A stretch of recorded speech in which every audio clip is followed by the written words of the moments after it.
Hey there, fellow philosophy enthusiasts.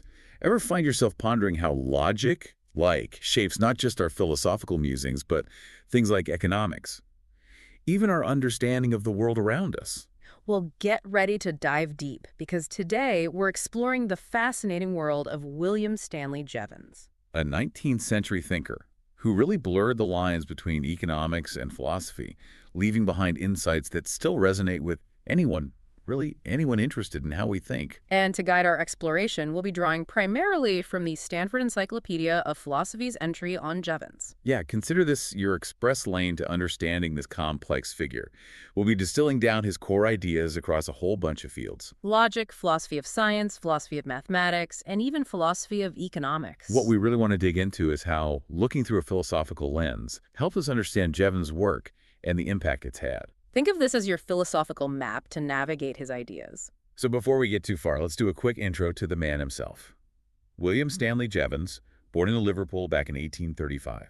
Came from a family with a strong intellectual tradition, I'd say.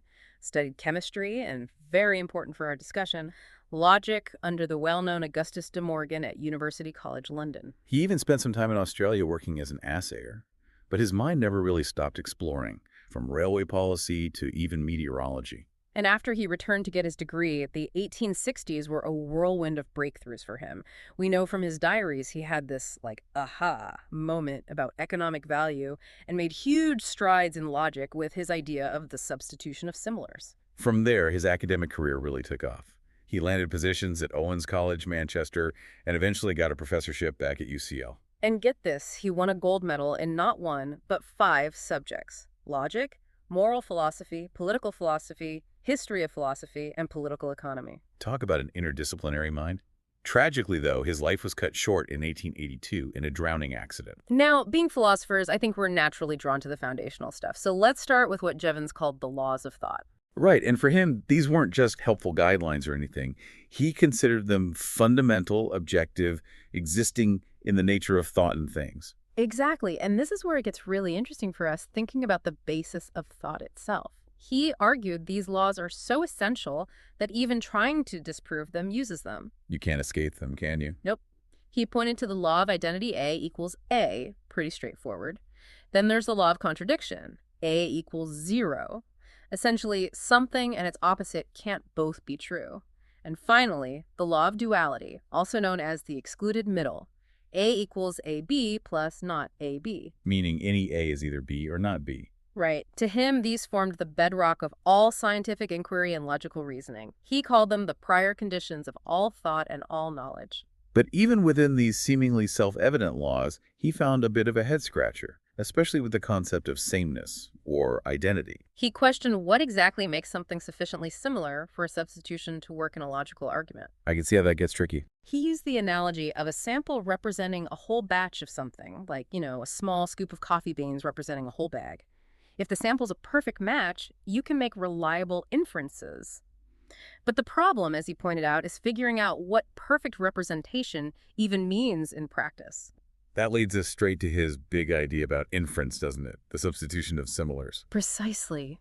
He believed all knowledge starts with our senses, making it fundamentally inductive. Deduction to him was kind of like going in reverse, but both rely on this core principle, recognizing and substituting things that are alike in the right ways. So for our philosopher brains here, Jevons is saying that to understand how we move from seeing a few examples to grasping a bigger concept. We have to look at how we identify that fundamental likeness, not just superficial similarity, but the underlying traits that let us generalize. All right, let's move on to logic itself. Jevons was super interested in making a clear link between logic and mathematics, even hoping to build math up from logic. What's fascinating from a philosophical standpoint is that he tried to create a formal system of logic using mathematical symbols. He used capital letters for terms, small italics for their opposites. The equal sign for identity, naturally. He even invented a symbol to represent any general relationship between terms. And if you're thinking his definition of a term was pretty broad, you'd be right. A term to him was any name or any combination of names and words describing the qualities and circumstances of a thing. Qualities and circumstances. That's pretty wide-ranging. Right. He also made this distinction between the extent of a term, the things it applies to, and its intent, the qualities it implies. So dog, the extent would be every single dog in the world. Exactly. And the intent would be all the things that make something a dog: furry, four-legged, barks, the drill. But the more specific you get with the qualities, the fewer things fit the description. Precisely. He then categorized terms as abstract, like wisdom, the quality itself, and substantial, like a wise person, a thing with that quality. Got it. But he also had these special laws for combining terms, right? The law of simplicity, which basically says combining a term with itself doesn't change anything. A equals AA equals AAA, and so on. Kind of like saying a dog is a dog is a dog.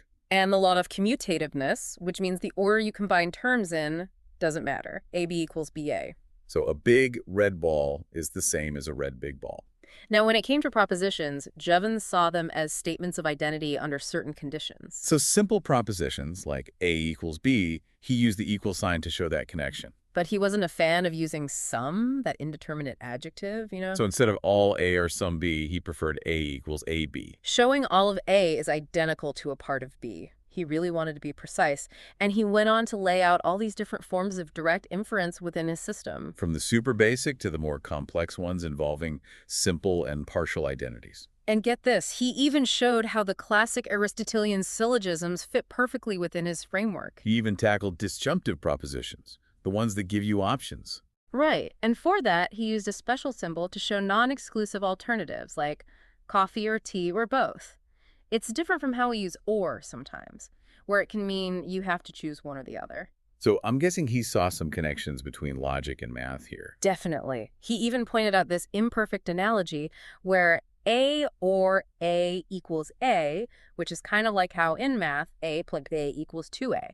Then there's the idea of indirect inference, which he thought was super important. The whole prove something by showing it can't be anything else thing. Exactly. And he used his law of duality to show how you could derive the contrapositive of a statement.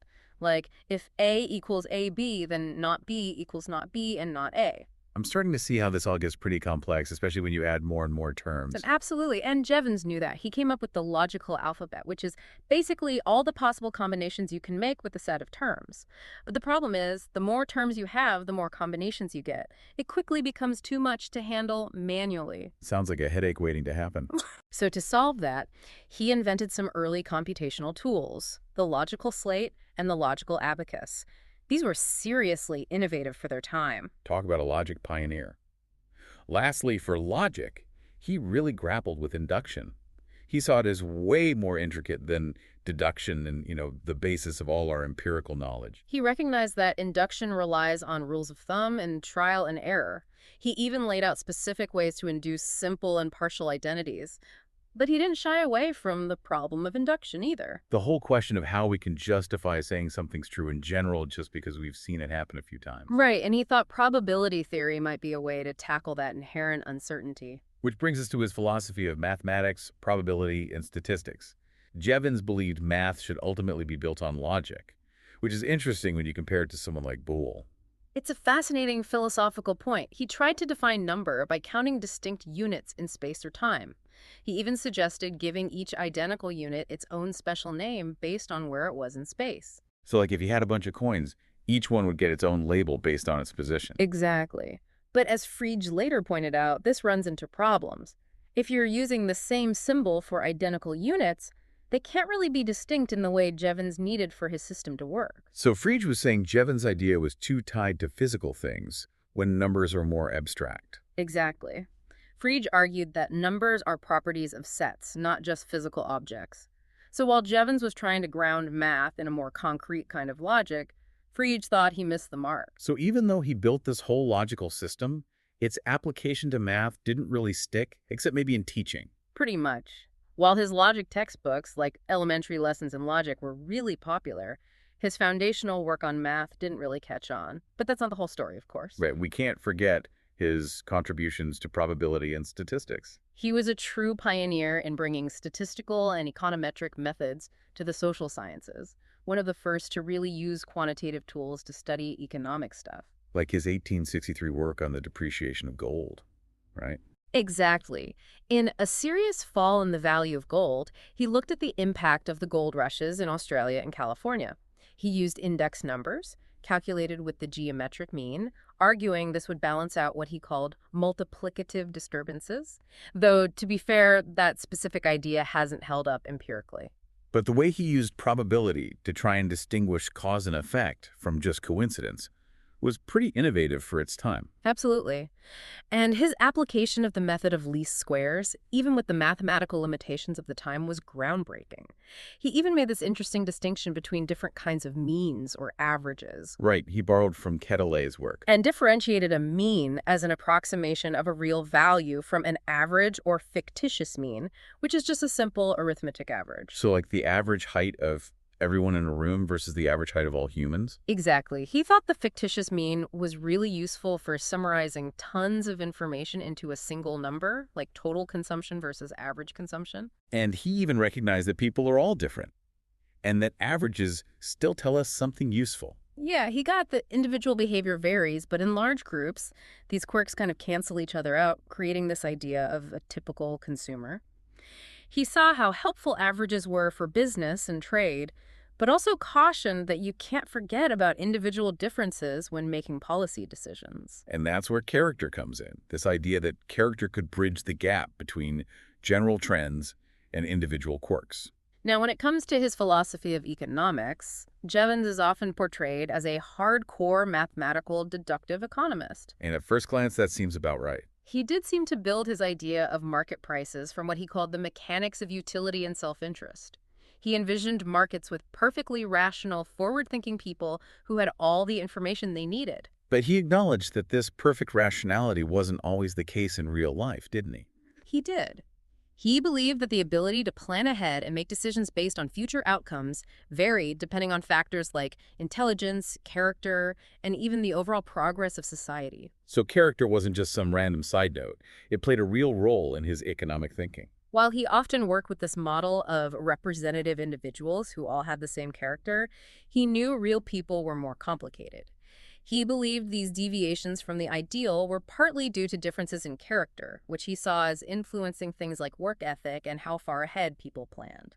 So to sum up our deep dive into Jevons, we've seen a thinker who tried to make logic mathematical, pioneered the use of stats in economics, had some really insightful ideas about how we learn and understand, and really grappled with the relationship between abstract theories and how people actually behave. And for you, our philosopher listener, we'd love to hear your thoughts. How do you think Jevons' interdisciplinary approach, his attempts to find a solid foundation for knowledge, and his engagement with the messy reality of human behavior speak to your own philosophical journey? What resonates with you about his work trying to connect logic, math, and the social sciences? Here's a final thought to ponder. Jevons was really ambitious, trying to create this unified understanding of thought, reality, and the social world. So, knowing all we know now, how would you, as a modern philosopher, assess his success? Did he achieve his goal? Where did he fall short? And how do you think the advancements in logic, philosophy of science, and social sciences since his time affect how we view his contributions? We encourage you to delve further into the Stanford Encyclopedia of Philosophy entry on Jevons and any other related philosophical works that pique your interest. Keep that philosophical exploration going. Until next time. Happy pondering.